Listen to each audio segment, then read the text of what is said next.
Pronto. Ok, meus irmãos, graça e paz. Meus irmãos, nós iremos falar hoje sobre o assunto chamado política, não é? Mas eu quero, antes de ler a palavra de Deus, vamos ler primeiro Salmos 24, verso 1, depois 1 Tessalônicas 5 e 21. Em Salmo 4, 24, 1 diz assim: Do Senhor é a terra e a sua plenitude, o mundo e aqueles que nele habitam. 1 Tessalônica, Paulo escreveu, 5 e 21, examinai tudo, retende o bem. Bom, irmãos, segundo o Salmo, não há nada no universo que não esteja em Deus, que não seja de Deus, que não tenha o controle de Deus, que não esteja debaixo da soberania de Deus. Tudo se processando conforme a sua vontade diretiva, soberana ou permissiva.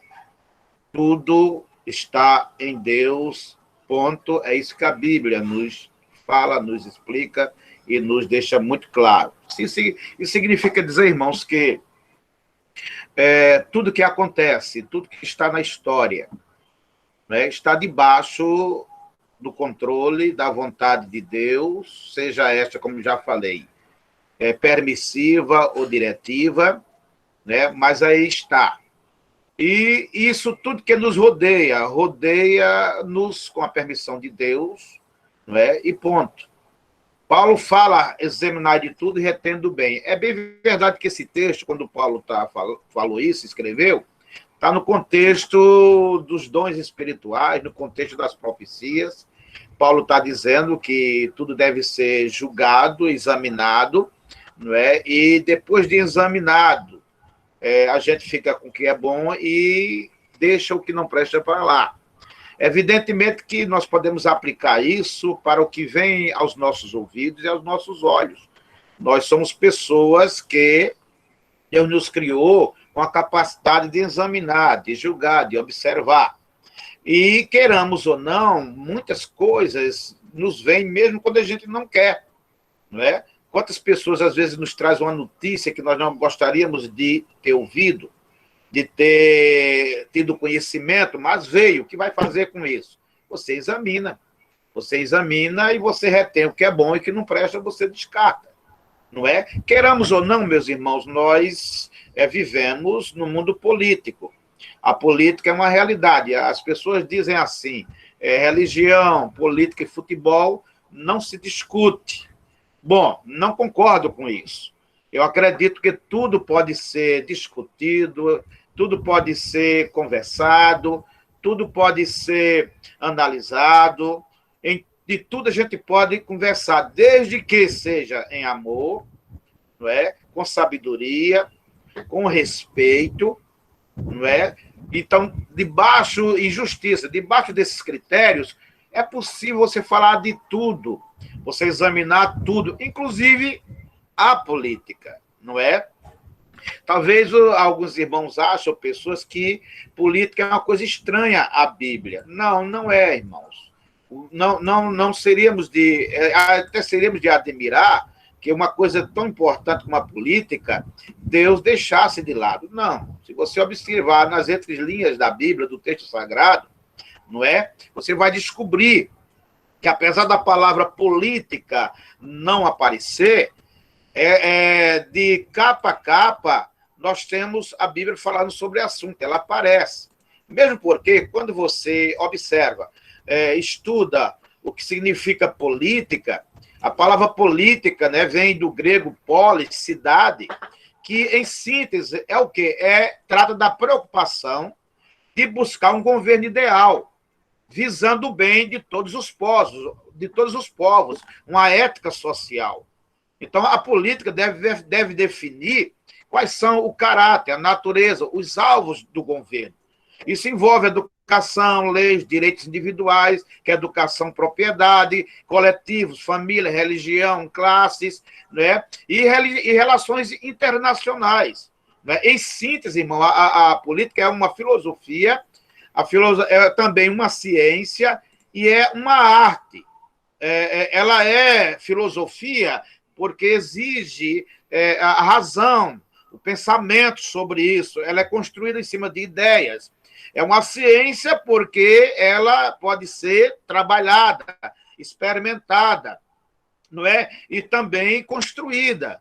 E é uma arte por quê? Porque nem todos têm o dom de governar, nem todos têm o dom de administrar. Então, nesse sentido, então a ciência é uma coisa boa. É claro que os homens têm, infelizmente, essa tendência, e o fazem, de pegar as coisas boas e estragarem. Existe também a má política, não é? Que a gente chama de politicagem. Mas a política em si, a palavra em si, não é uma coisa ruim.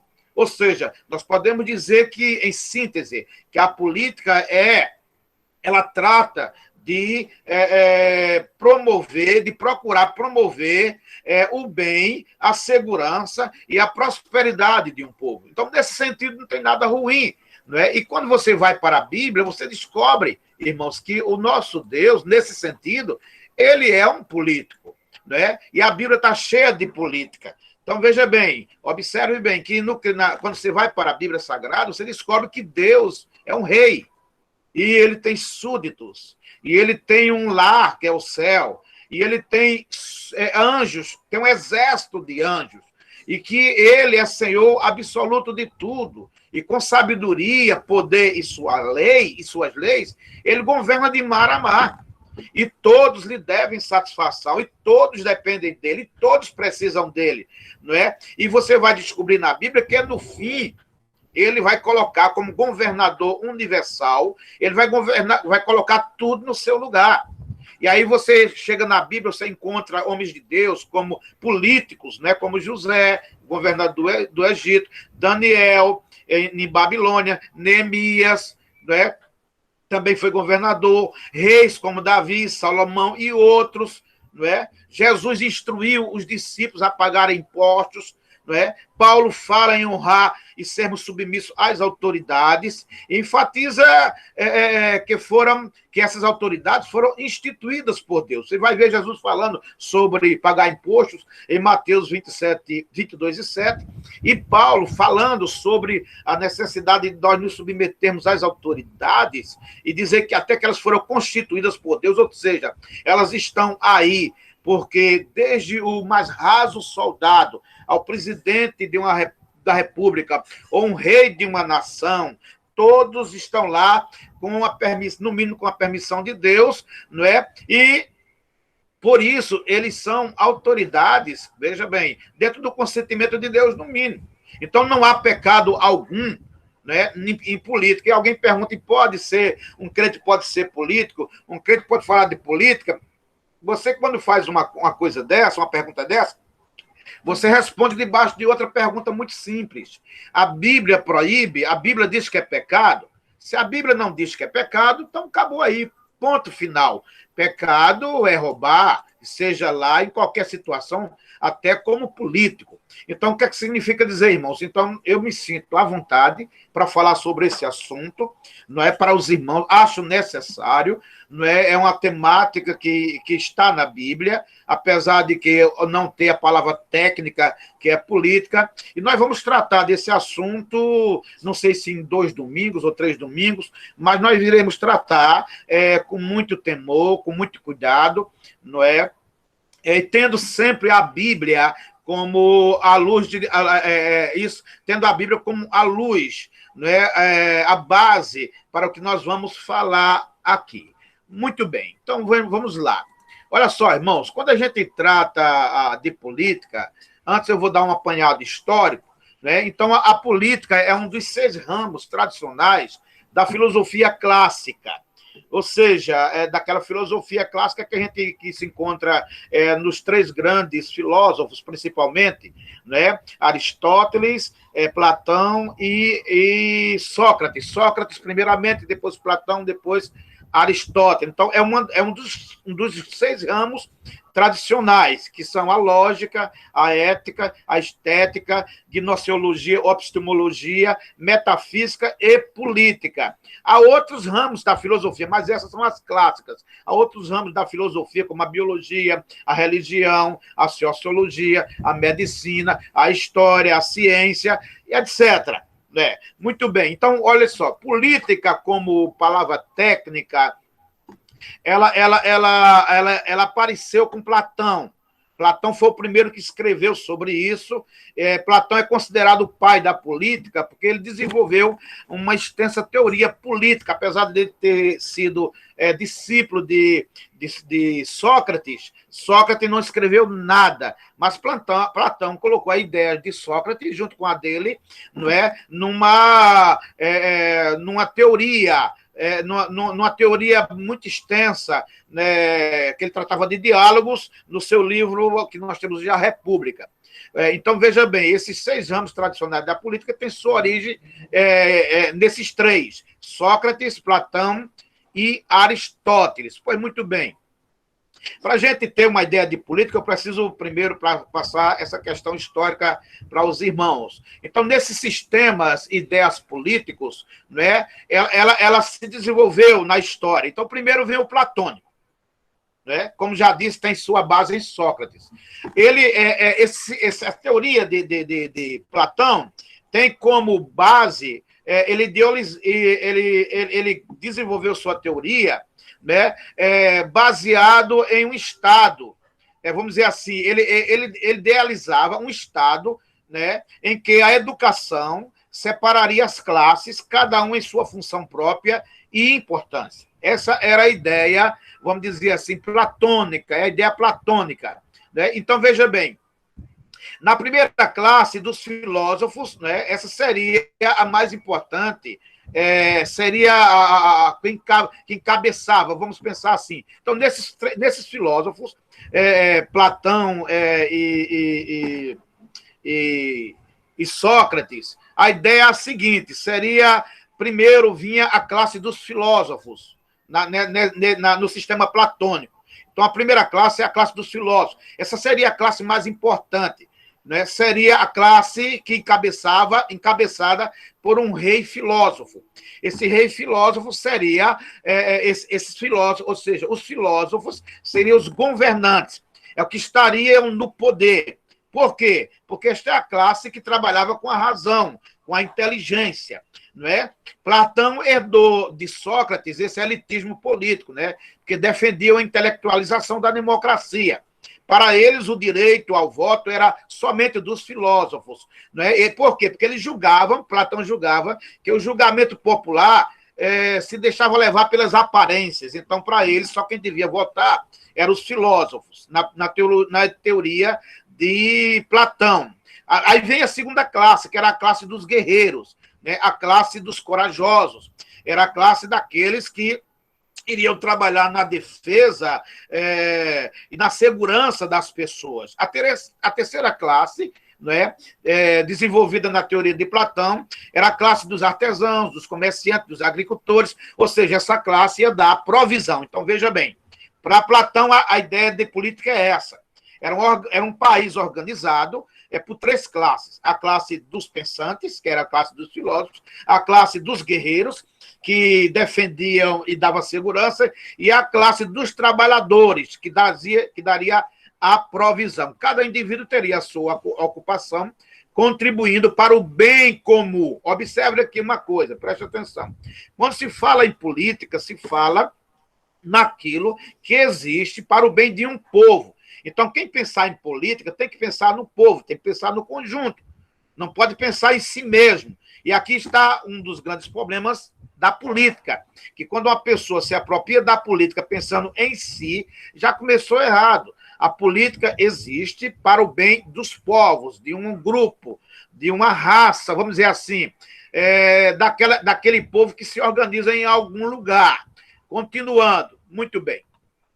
Então, falando sobre isso, agora, os filósofos, eles seriam regidos por um rei filósofo.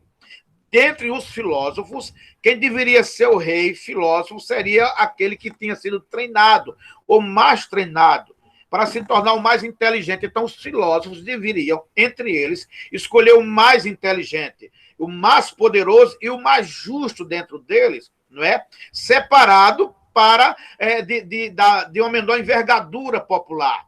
Então, esse deveria ser. Os guerreiros, como já disse, não é? Eles eram necessários para a sociedade, para a proteção. E os artesãos, não é? Eles eram responsabilizados pela produção. A ideia central é que todas as coisas de propriedade seriam de propriedade comum, né? Ou seja, você lê essa ideia nos livros de República e Leis, Diálogos de Platão. A ideia central seria todas as coisas, ou propriedade, tudo teria em comum. Observação: há quem diga que nos diálogos sobre as leis há uma pequena mudança entre Sócrates e Platão, porque na ideia de Sócrates parece que está mais um estado socialista. E Platão parece dissocia um pouco, muito pouco, mas não tanto, demonstrando no ideal mais democrático por meio da liberdade impelida pela razão. Não é? Aí depois, observe bem, lá depois de Sócrates e Platão, vem Aristóteles. Aristóteles já desenvolve uma teoria política diferente da de Platão, não é? E, o que ele chama de politeia, não é? Ou seja, ele é um termo usado para se referir a muitas cidades, estados, polis, que cada um deveria possuir uma assembleia de cidadãos como parte do seu processo político. Não é? Já observe bem, enquanto que Sócrates e Platão eles enfatizavam mais o poder político só nos filósofos, já Aristóteles não. Aristóteles enfatiza a questão da família. Aristóteles fazia da família a unidade central do Estado, não os filósofos. Não é? Ou seja, ele não trazia para o indivíduo rei, filósofo, não é? Que era o sistema platônico. Ele defendia que nenhuma forma de governo é melhor, mas também ele levantava isso, que nenhuma forma de governo é melhor do que as demais, e que um governo misto, com uma constituição apropriada, seria o melhor que os homens seriam capazes de fazer. Dentre todos os sistemas, ele optava pela monarquia, aristocracia, ou o que ele chamava de politeia, que é uma espécie de democracia, mas trazendo para o popular. Era essa preferida de Aristóteles. Então, tem três observações aqui. A primeira é que, para Aristóteles, a política é a ciência que procura promover a felicidade humana baseada na ética. Ele criticou o sistema platônico, né, e pregou que a deformação dos sistemas de governo se encontra quando há tirania, oligarquia e a democracia popular. Veja bem, o que é que ele quer dizer com isso? Ele diz que uma nação, ela apodrece, uma nação ou um povo, ela tem problemas políticos quando há um tirano, quando há um soberano usurpando os direitos das pessoas, que ele é autocrático e é um déspota. O déspota é aquele que agrada a todo mundo, mas despreza todo mundo em prol do seu próprio poder, do seu próprio domínio. Ele também disse que a oligarquia não é bom politicamente. A oligarquia é poder exercido por um pequeno grupo de pessoas, pertencentes ao mesmo partido, por exemplo. Então, ele disse que essa oligarquia de poucas pessoas, né, e talvez por isso que ele criticou a política de Platão, porque o poder político estava somente com os filósofos, ele disse que isso não é bom. Por quê? Porque essas pessoas poderiam se tornar, vamos dizer assim, ditadores, no caso. Mas aí ele fala da classe ou da família, como preponderância de um pequeno grupo sobre o poder. Por exemplo, a oligarquia pode ficar ou um grupo de filósofos ou uma classe de uma família, agora mandando em todo mundo. Isso é a ideia de oligarquia. Um pequeno grupo que está junto por alguma coisa, afinado por alguma coisa, ou por laços familiares, ou mesmo por questão de sabedoria, como eram os filósofos. Aí ele prega uma democracia mais popular, uma democracia semidireta, baseada sobre referendos e outros referendos ou outros mecanismos de delegação de autoridade. O que é referendo? Ou seja, para Aristóteles, como é que o governo teria que propagar as leis e etc? Através de referendo. O que é referendo? Referendo, irmãos, é quando o povo opina sobre aquilo que vai ser decidido, né? Sobre aquela lei ou alguma coisa que se impõe sobre o povo. Isso é o referendo, ou seja, para Aristóteles, antes de, vamos dizer assim, promulgar uma decisão para todo mundo deveria opinar sobre isso. Então, isso é que se chama de referendo.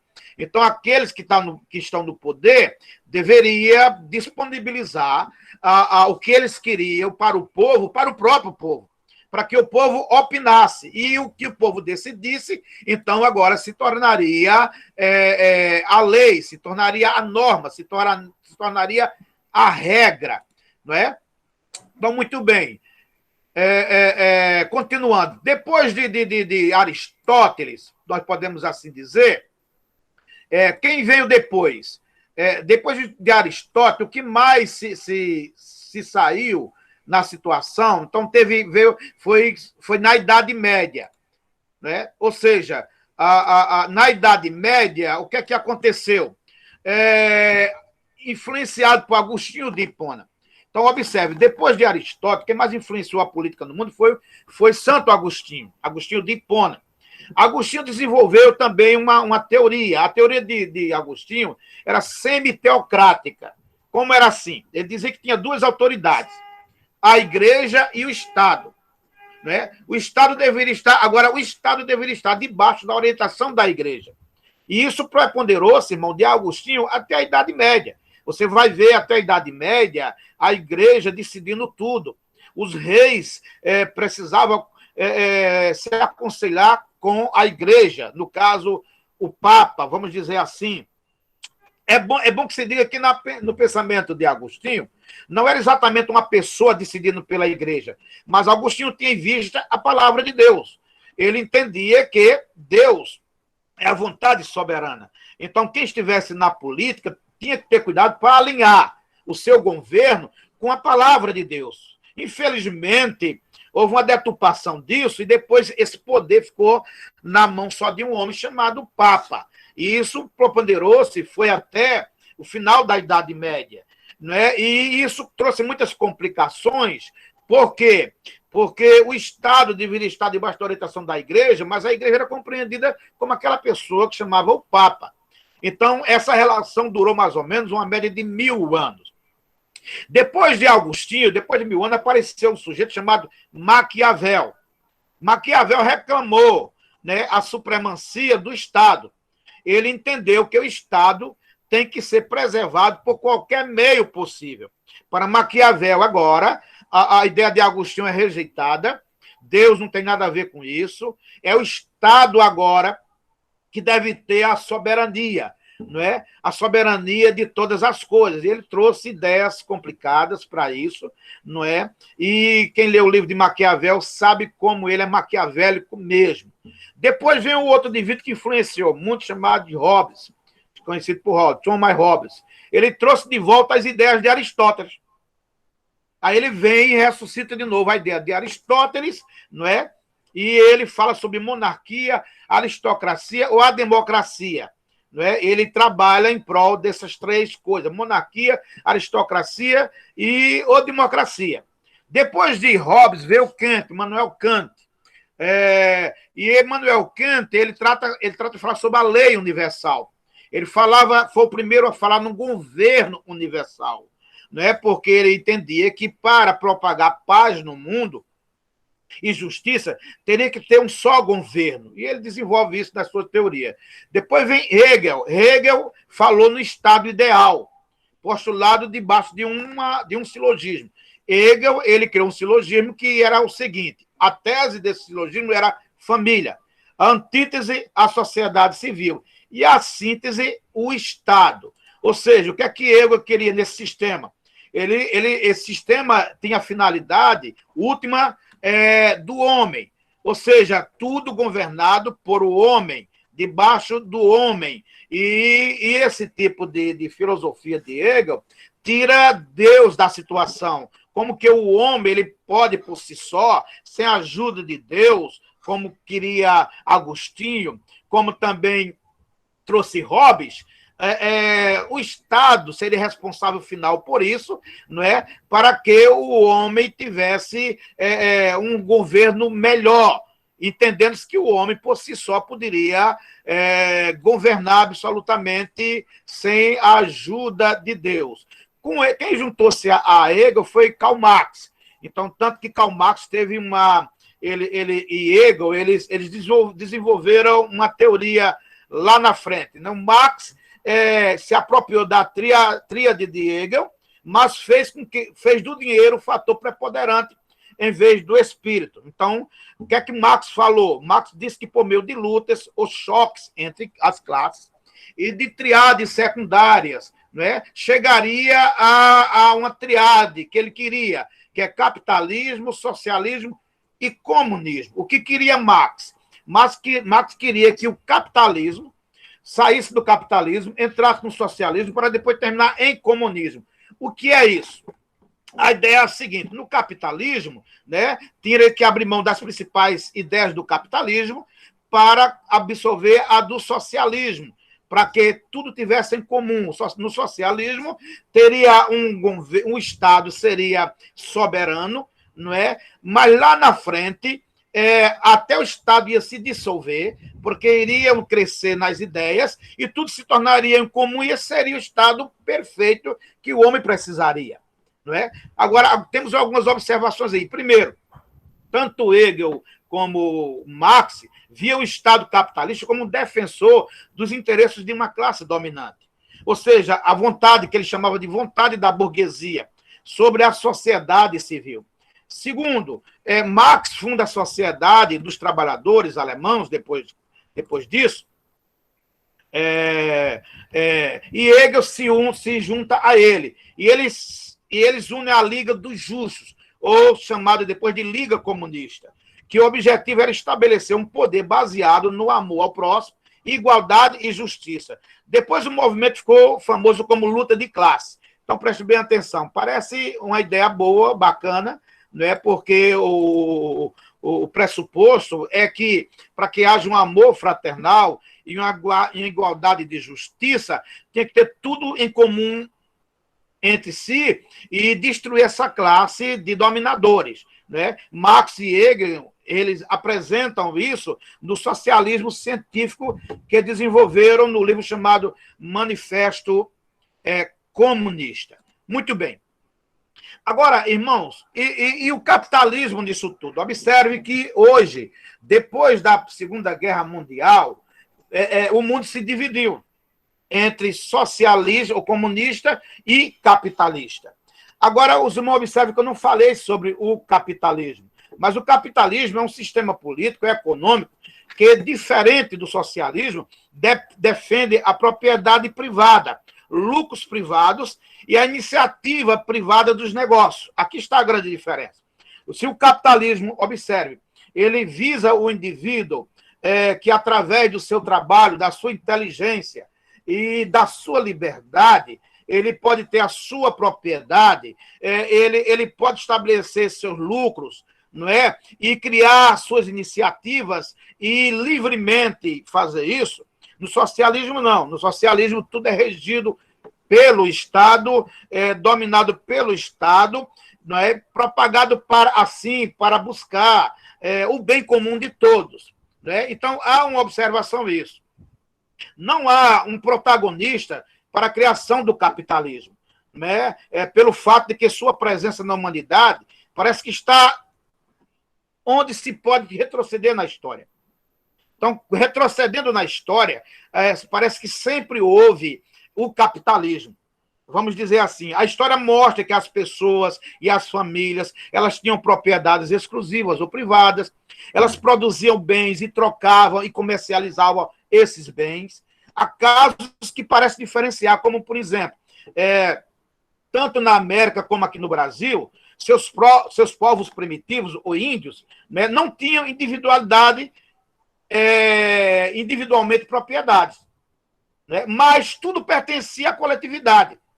Mas, por outro lado, estava tudo debaixo de chefes, debaixo de líderes, que era a lei de todos. Então, observe que, naturalmente, parece que tanto o capitalismo como o socialismo se entrelaçam na história.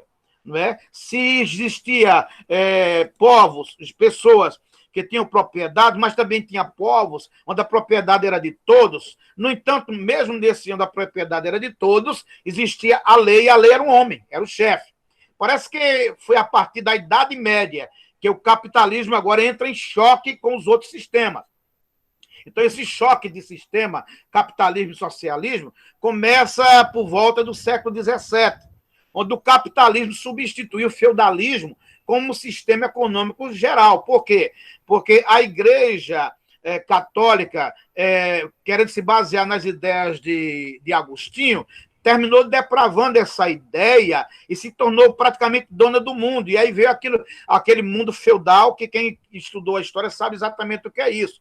Chega o capitalismo, onde enterra esse sistema feudal econômico. Então, começa aí.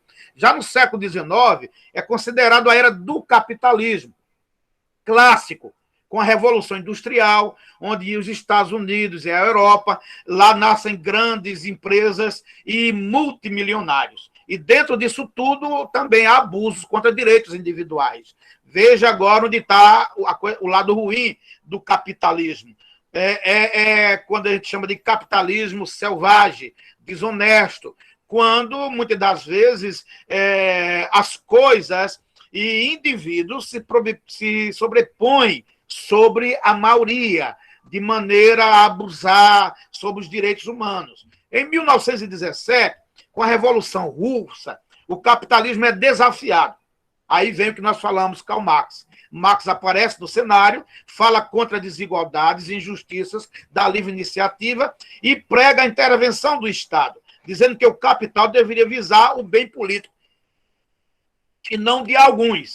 Lênin, vendo o poder econômico controlado pelos governos, pela igreja e certas estruturas sociais, Lênin invoca uma revolução radical para derrubar o sistema e cria uma ditadura, infelizmente. Críticos da esquerda e da direita responsabilizam Lênin por grandes violações aos direitos humanos. Muito bem. Aqui está, irmãos, capitalismo e socialismo. Não é? Então, veja bem, em síntese, o que é capitalismo? É aquilo que defende a iniciativa privada. O que é socialismo? Aquilo que defende o domínio dos estados, do Estado. E o que é comunismo? É o governo de todos. Então, veja bem, vamos lá. O que defende o capitalismo? Iniciativa privada. Você tem direito de ter o seu bem, você trabalha com o que você quiser, e se quiser, e para quem quiser, e ponto. Socialismo, o domínio do Estado. Não, o Estado chega e diz, você vai para cá, você vai para lá. O Estado lhe lhe disponibiliza educação, saúde, mas o que é que termina acontecendo? Você vai trabalhar onde o Estado quer, ou seja, o Estado se torna até, entre aspas, dono dos seus dons. Porque no Estado socialista, o que você desenvolve, o que você cria. Vamos pensar aqui, um cientista num país capitalista, ele é livre para explorar o resultado da sua pesquisa, a sua descoberta. No socialismo, aquela descoberta passa automaticamente para o Estado. Já no comunismo, que entende que é a evolução do socialismo, não, o governo é de todos, tudo é de todos têm os mesmos direitos, ninguém tem nada e todo mundo é dono de tudo. Essa é a ideia. Observação. Agora, veja bem, há países regidos pelo capitalismo clássico, como a Alemanha, Japão, que são... Então, Japão e Alemanha, eles são hoje, vamos dizer assim, países onde há o capitalismo clássico, por assim dizer. E há um capitalismo selvagem também, onde leva os ricos, que conspiram contra a sorte dos menos favorecidos. E a gente pode dizer que esse existe no Brasil e outros países por aí. Há também a tentativa de implantar o comunismo, em países como, ou melhor, desculpe, a tentativa de implantar o comunismo, como países, a China e a Rússia, infelizmente despencaram para chacinas. Mais de 100 milhões de pessoas foram assassinadas com essa tentativa de implantar o comunismo, por exemplo, na Rússia e na China. Ou seja, para muitos estudiosos, o comunismo é utópico. É utópico por quê? Porque os homens são avarentos, os homens são egoístas e os homens sempre procuram o seu quadrado.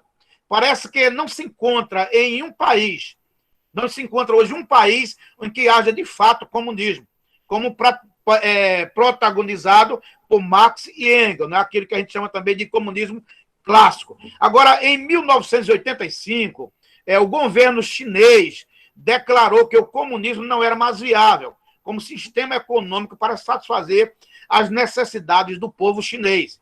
Então, a justificativa do governo chinês é que o povo trabalhava melhor quando tinha em vista seus próprios interesses do que o interesse coletivo. Então, vem aquilo que eu falei aqui. Porque para muitos filósofos, estudiosos, o comunismo é inviável, porque é utópico. Porque as pessoas são, por si só, interesseiras, são egoístas, elas são avarentas, elas procuram primeiro o seu bem, e se o bem dessa pessoa, às vezes, for contra o bem do coletivo, elas não estão nem aí. Agora, olha só, irmão, resumindo aqui. O que é que a gente vê hoje na política mundial?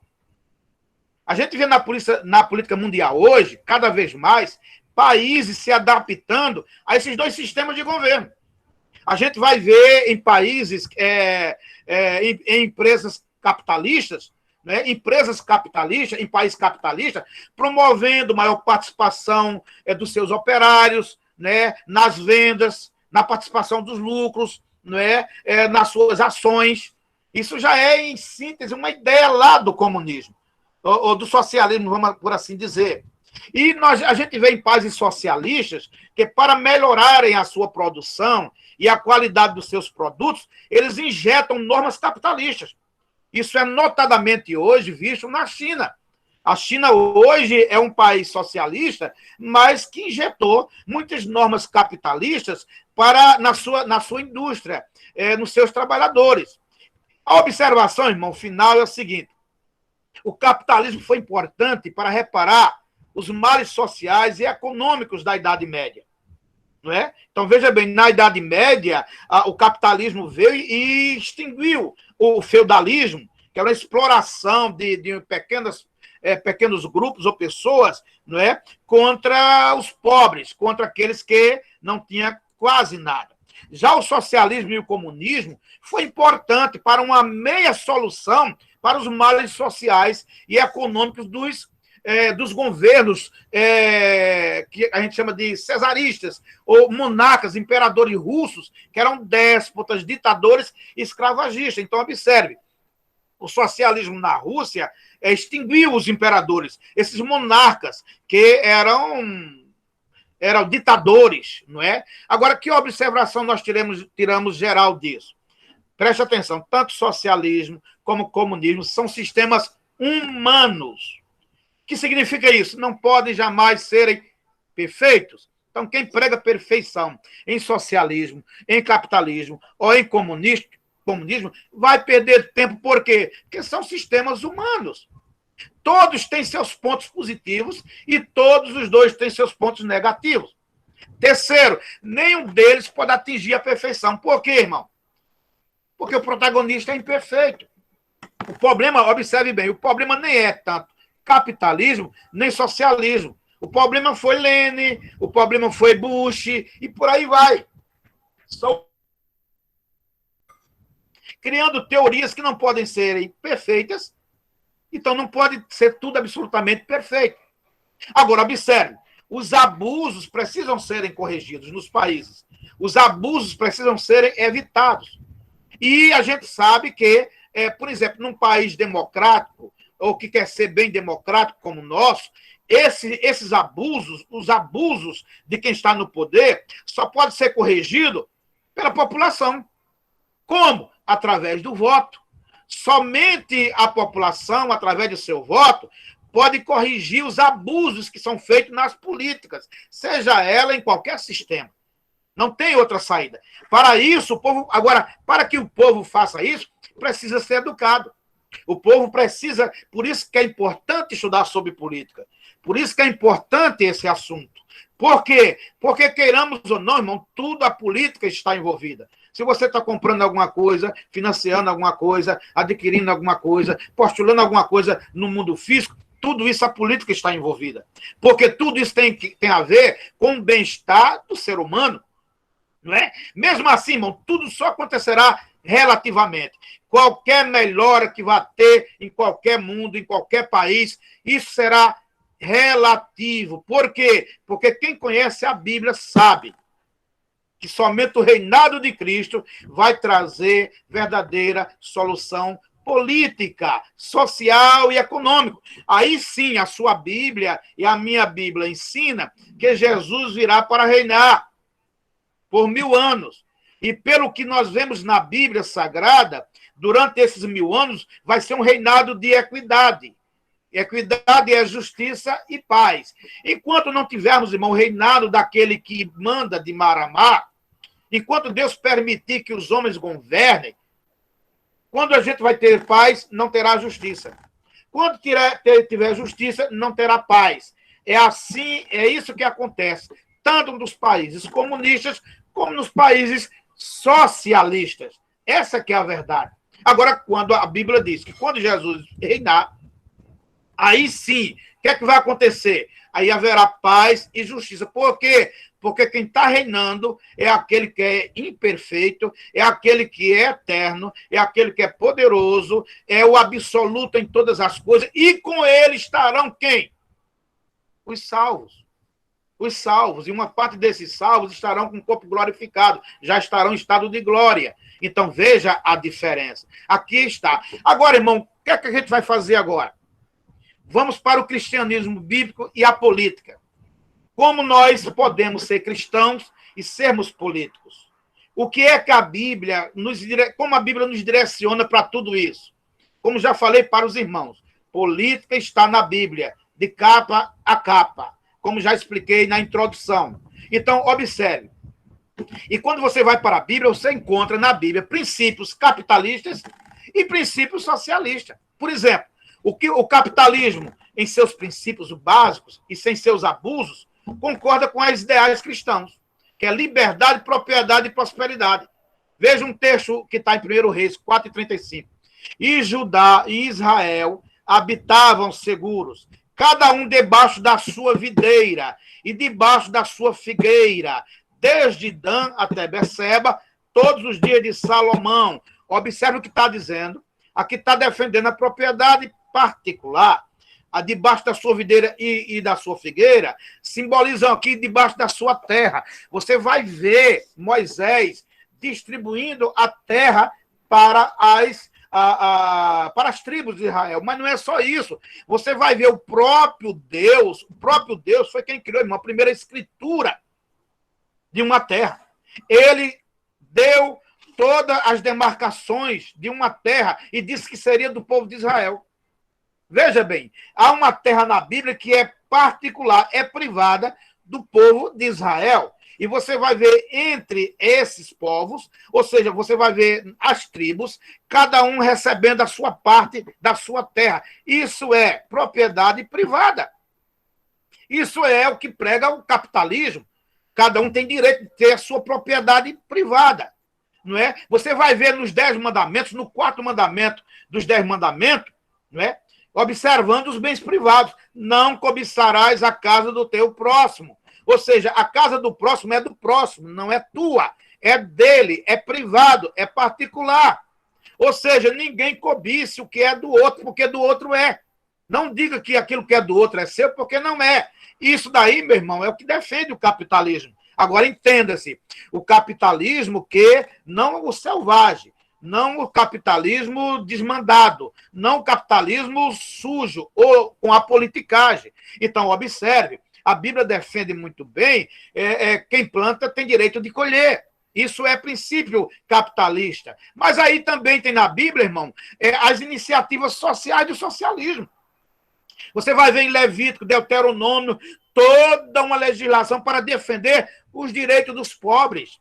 Né? Você vai ver isso aí, que a gente sabe que essas questões sociais, essas preocupações sociais, veio mais da filosofia, vamos dizer assim, socialista. Pode observar que os partidos socialistas são mais que lutam por esses direitos. E a Bíblia fala sobre isso. Nas páginas do Novo Testamento, irmão, nós vemos explicitamente também a defesa dos direitos individuais, do indivíduo, tendo em vista a importância da vida e de seu destino, como também lemos sobre experiências comunitárias nas igrejas primitivas. Observe isso. Então, veja bem, no Novo Testamento, tanto você vê princípios socialistas como princípios capitalistas, não é? Também, onde defende o direito individual e também aquela questão da comunidade.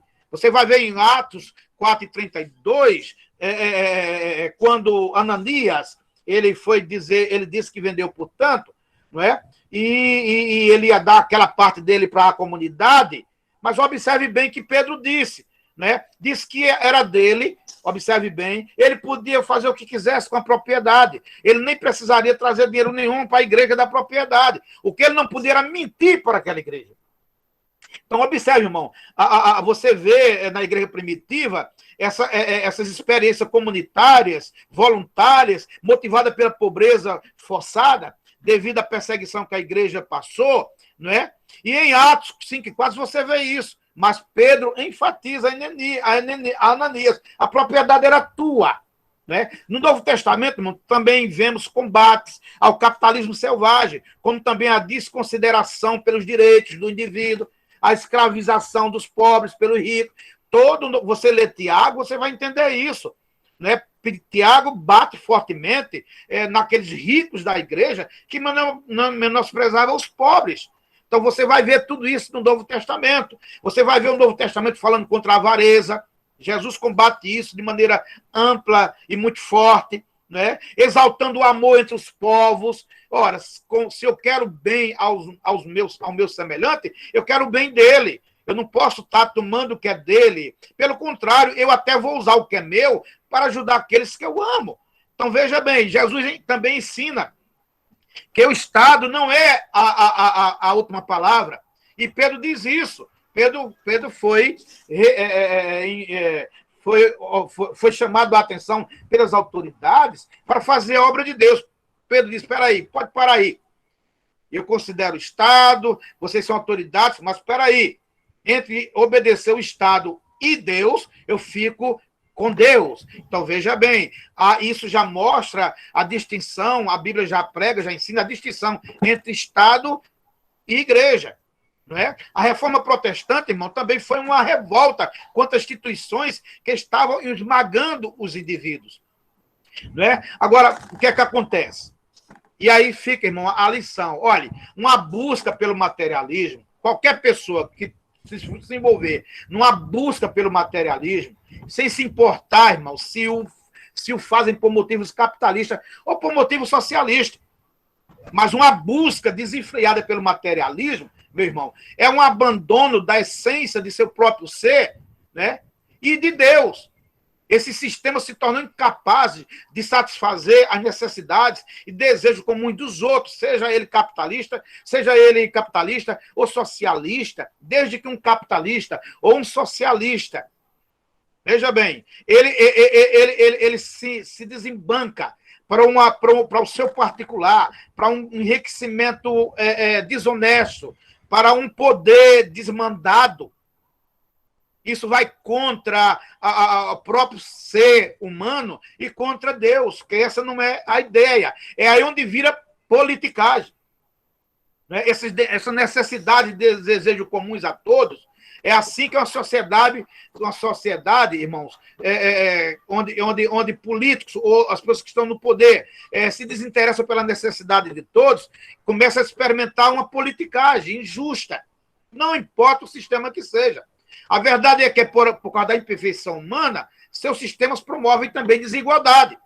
Aí é que está. Por quê? Porque esses sistemas, por não serem justos, levam todo mundo para uma guerra. E aí está essa guerra, capitalismo, socialismo, quanto que todos os dois sistemas têm coisa boa e coisa ruim, mas como são imperfeitos, leva a uma guerra, leva a uma disputa. E aí a Guerra Fria passou aí para nos ensinar isso. Agora, você é cristão, irmão. Se você é cristão, o que é que você vai entender nisso tudo? Você tem que entender, irmão, que só existe uma coisa que pode melhorar a vida de um indivíduo, a vida de uma nação, a vida de um povo. É o Evangelho. Ponto. Por isso que a Bíblia diz, feliz a nação cujo Deus é o Senhor. Então, as coisas materiais, irmão, só são de fato boas, e é bom que todo crente saiba disso, quando são usadas para a glória de Deus e para o bem, para promover o bem espiritual dessa pessoa. Então, não é pecado o crente ser rico, não há nenhuma virtude na pobreza, não. Mas as coisas materiais, físicas dessa vida, só tem sentido, irmão, quando elas, de fato, são usadas para a glória de Deus e para promover a vida espiritual daquela pessoa que a possui e a de todo mundo. Não é? Veja o que 2 Coríntios 9:8 diz. E Deus é poderoso para fazer abundar em vós toda a graça, a fim de que tendo sempre em tudo toda a suficiência, abundeis em toda boa obra. Então aqui fica, irmão, nós vamos terminar essa lição de hoje dizendo o quê? Que o cristão, meu irmão, ele busca glorificar a Deus, ele busca crescer espiritualmente, e diante disso, o que é que ele faz? Ele busca satisfação. Ele busca, irmão, a viver contente diante de Deus, fazendo o que Deus lhe colocou para fazer, fazendo as coisas de Deus com alegria, com satisfação, cumprindo a sua responsabilidade cidadã, sem sair das malhas da lei, e fazendo assim, é isso que o cristão tem que ser. Eu vou terminar agora, faltando 5 minutos, e qualquer irmão que queira fazer alguma pergunta, por gentileza, pode fazer. Só é desligar, ligar o seu microfone e fazer a pergunta.